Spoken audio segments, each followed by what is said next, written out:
आज मैं आपको बीए फर्स्ट ईयर के माइक्रो इकोनॉमिक्स के लेक्चर 14 को एक्सप्लेन करने जा रही हूँ, जिसका टॉपिक है utility and types of utility, उपयोगिता एवं उपयोगिता के प्रकार।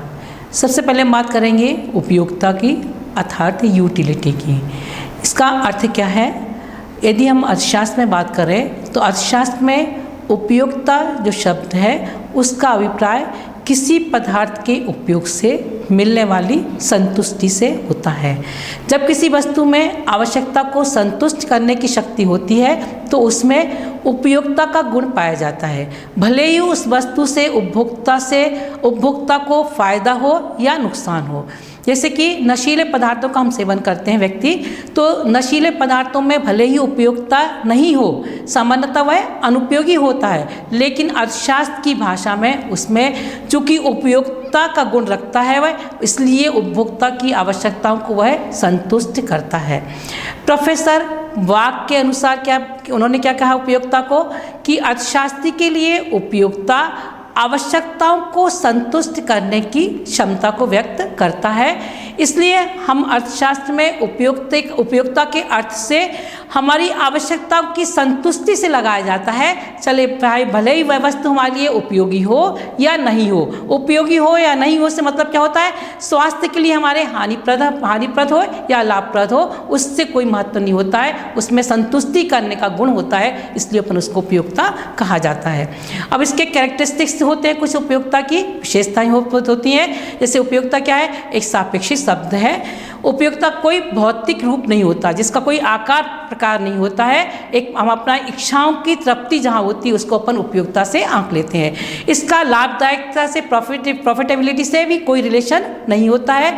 यह आवश्यकताओं की तीव्रता पर निर्भर करती है, मतलब जो हमारी आवश्यकता है वो आवश्यकता जितनी तीव्र होती जाती हैं हमारी उपयोगिता भी उतनी ही तीव्र होती जाती है। यह वास्तविक उपभोग पर निर्भर नहीं करती है। मतलब इसका तात्पर्य क्या हुआ कि जो हमारा उपभोग किया जाता है, उपभोग कौन करता है? उपभोक्ता करता है। तो रियलिटी में जो हमें उपभोग करना है उससे इसका कोई तात्पर्य नहीं होता है। संतुष्टि जहाँ मिलती है उससे उसके उपयोगिता को आंका जाता है। उपयोगिता त्याग के बिना असंभव है। मतलब जब कभी भी जैसे आप कोई वस्तु का उपभोग करना चाह रहे हैं, क्योंकि उसमें आपको उपयोगिता नहीं दिख रही है, तो उसके लिए आपको मुद्रा का व्यय करना पड़ रहा है। मुद्रा क्या है? एक त्याग है, इसलिए उसको अपन उपयोगिता के त्याग के बिना असंभव नहीं है। नेक्स्ट हम बात करेंगे उपयोगिता के मापन संबंधी जो कॉन्सेप्ट हैं, कॉन्सेप्ट ऑफ यूटिलिटी मेजरमेंट। इसके मापने की दो कॉन्सेप्ट हैं। फर्स्ट कौन सा है? गणनावाचक दृष्टिकोण, जिसको कॉर्डिनल अप्रोच कहते हैं। यह किसने दी है? मॉशन ने दी है। सेकेंड आपका क्रमवाचक दृष्टिकोण, जिसका है पेरेटो और हिक्स का है, जिसको अपन किस कहते हैं? Ordinal approach. अब फर्स्ट की बात करेंगे, cardinal approach of the cardinal approach किसने दी है? मॉशल ने दी है। मॉशल ने उपयोगिता को मुद्रा के माध्यम से अर्थात द्रव्य के माध्यम से मापने की बात कही है। उनके अनुसार उपयोगिता की गणना संख्याओं में 1 2 3 4 5 6 इस तरह से संख्याएं होती हैं आदि में की जा सकती हैं, और ये संख्याएं ही हमें बताती हैं कि संख्या 5 संख्या 1 से 5 गुनी बड़ी है या संख्या 3 संख्या 6 से 3 गुनी बड़ी है। जो हम कैलकुलेशन संख्याओं में कर रहे हैं इसको मार्शल ने गणनावाचक दृष्टिकोण कहा है। इनके मार्शल ने अपने कथन के द्वारा भी इसको पूरा किया हुआ है कि उपयोगिता को मुद्रा रूपी पैमाने से मापने के संदर्भ में मार्शल ने क्या कहा है कि किसी वस्तु की इकाई के उपभोग से वंचित रहने की अपेक्षा उस वस्तु की इकाई के लिए जितना मूल्य देने की तत्परता रहती है वही उस वस्तु से प्राप्त होने वाली उपयोगिता का मौद्रिक माप होता है। यदि कोई व्यक्ति किसी वस्तु को परचेस करता है जो उसकी आवश्यकता को संतुष्ट करता है, तो उस वस्तु को परचेस करने के लिए वह कितनी तत्परता रखता है अपनी खरीदने के लिए, परचेस करने के लिए, वही उसका उपयोगिता का मौद्रिक माप मतलब मॉनेटरी मेजरमेंट कहा जाता है। मार्शल कथन से यह भी स्पष्ट होता है कि व्यक्ति जिस वस्तु के उपयोग के लिए जितना अधिक द्रव्य या मूल्य देने के लिए तत्परता रखता है उसे उस वस्तु से उतनी ही अधिक उपयोगिता प्राप्त होती है।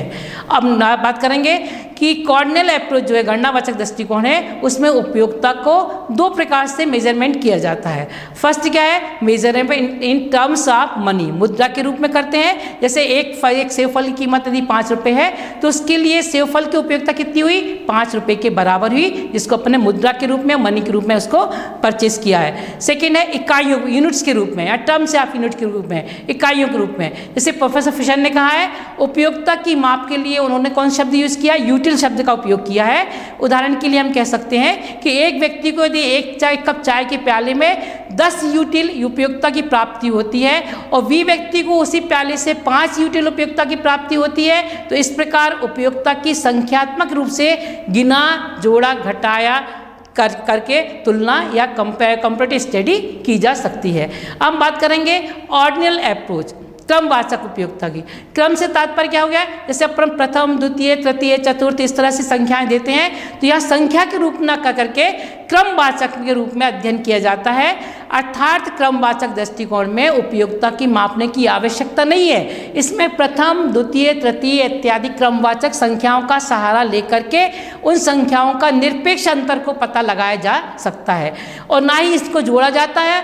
यह संख्याएं केवल इतना बताती हैं कि द्वितीय प्रथम से तथा तृतीय द्वितीय से अधिक अच्छी है या बुरी है, इसकी कॉम्पिटेटिव स्टडी करके हम उसका क्रमवाचक दृष्टिकोण से उसको पता लगा सकते हैं। नेक्स्ट है काइंड्स ऑफ यूटिलिटी, उपयोगिता के प्रकार। उपयोगिता के दो प्रकार है, सीमांत उपयोगिता, कुल उपयोगिता और औसत उपयोगिता भी होती है। तो हम यहाँ बात करेंगे सीमांत उपयोगिता, मार्जिनल यूटिलिटी, और कुल उपयोगिता, टोटल यूटिलिटी। मार्जिनल यूटिलिटी की हम बात करें तो जब उपभोक्ता किसी वस्तु की अनेक इकाइयों का उपभोग करता है तो उपभोग की जाने वाली अंतिम इकाई को अपन क्या बोलते हैं, सीमांत इकाई कहते हैं। जैसे उपभोक्ता 10 इकाइयों का उपभोग कर रहा है और 10 इकाई जब 11वीं इकाई का उपभोग करता है तो 11वीं इकाई क्या होती है, इसकी अंतिम इकाई कहलाती है, जिसको अपन सीमांत इकाई या सीमांत उपयोगिता के नाम से जाना जाता है। टेबल में जो नीचे दिखाई गई है, इस टेबल में हमने सीमांत और कुल उपयोगिता दोनों को बताया गया है।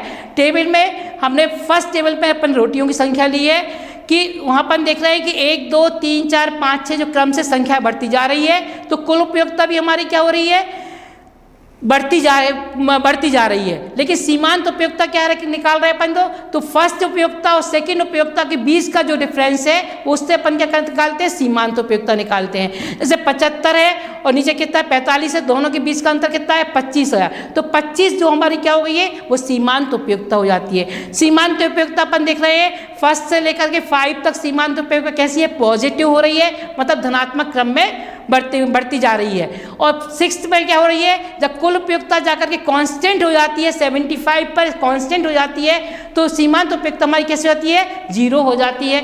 और नीचे की इकाइयों पर देख रहे हैं 7 और 8 इकाइयों में जब कुल उपयोगिता हमारी कम होती जाती है तो सीमांत उपयोगिता हमारी नेगेटिव मतलब ऋणात्मक हो जाती है, जैसा कि टेबल से स्पष्ट हो रहा है। अर्थात हम कह सकते हैं कि सीमांत उपयोगिता की 3 स्टेज होती है। जब कुल उपयोगिता हमारी धनात्मक पॉजिटिव में बढ़ती जाती है तो सीमांत उपयोगिता हमारी क्या होती है, धनात्मक रहती है, उसके बाद कांस्टेंट हो जाती है और इसके बाद नीचे क्या होती है, माइनस में पहुंच जाती है। इसी को हमने डायग्राम के द्वारा प्रदर्शित किया है। डायग्राम में तीनों स्टेज हैं कि जब 0 के ऊपर की जो स्टेज है वो सीमांत उपयोगिता के पॉजिटिव को बता रही है, 0 के बराबर जो इक्वल है 6 पॉइंट पर वो सीमांत उपयोगिता के कांस्टेंट को बता रही है, कुल उपयोगिता के कांस्टेंट को, और सीमांत उपयोगिता हमारी 0 है उसको प्रदर्शित कर रही है।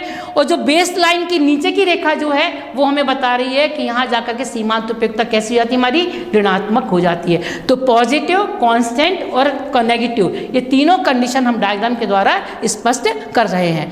अब नेक्स्ट की बात करेंगे टोटल यूटिलिटी, कुल उपयोगिता। कुल उपयोगिता क्या है, जब किसी वस्तु की एक से अधिक इकाइयों का उपभोग किया जाता है तब प्रत्येक इकाई से प्राप्त होने वाली उपयोगिता को अपन क्या कहते हैं, कुल उपयोगिता कहते हैं। कुल उपयोगिता जैसा कि तालिका से स्पष्ट है कि कुल उपयोगिता हमारी क्या थी, क्रम से क्या होती, बढ़ती जा रही थी, एक बिंदु तक बढ़ती थी, फिर कांस्टेंट हो जाती और फिर बाद में क्या होती, नीचे नेगेटिव में पहुंच जाती थी। नेगेटिव मतलब कम होती जा रही थी और उस बिंदु में सीमांत उपयोगिता हमारी क्या होती, मार्जिनल यूटिलिटी नेगेटिव पहुंच गई थी। तो ये डायग्राम में दिख रहा है कि जब 20 पर 25 हमारी कुल उपयोगिता है तो 25 के बाद में जैसे जैसे बढ़ती जा रही है कुल उपयोगिता तो हमारी ऊपर जाकर के कांस्टेंट हो गई 75 पर, और जब 75 पे कांस्टेंट हो गई उसके बाद में हम देखा कुल उपयोगिता कैसी है हमारी नीचे की ओर गिरती हुई जा रही है। तो देखने में रोटियों की संख्या जब 6 है तब कुल उपयोगिता हमारी मैक्सिमम है, और मैक्सिमम जाकर कांस्टेंट होकर के उसके बाद में 7 और 8 पर क्या हो रही है, गिरती हुई जा रही है। तो कुल उपयोगिता वक्र कैसा होता है, उल्टा यू शेप्ड होता है, एक क्रम से बढ़ती है फिर जाकर के कांस्टेंट हो जाती है उसके बाद नीचे गिर जाती है। इस तरह से हमारा सीमांत उपयोगिता और कुल उपयोगिता इन दोनों बातों को हमने यहाँ पर आपको एक्सप्लेन किया हुआ है। नेक्स्ट लेक्चर में फिर हम आपके सामने उपस्थित हो रहे हैं, तब तक के लिए धन्यवाद। जय हिंद, जय भारत।